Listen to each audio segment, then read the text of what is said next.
सवारीचा घेतला पावलांनी आम्हा वाळवंटी तुझी सावली गळा भेट घेण्या भीमेची निघाली तुझ्या नाव घोषात इंद्रायणी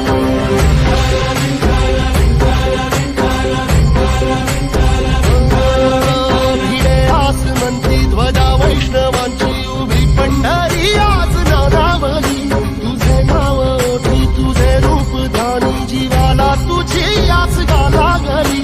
सगळी बाप सारा जगाचा परिपूर्ण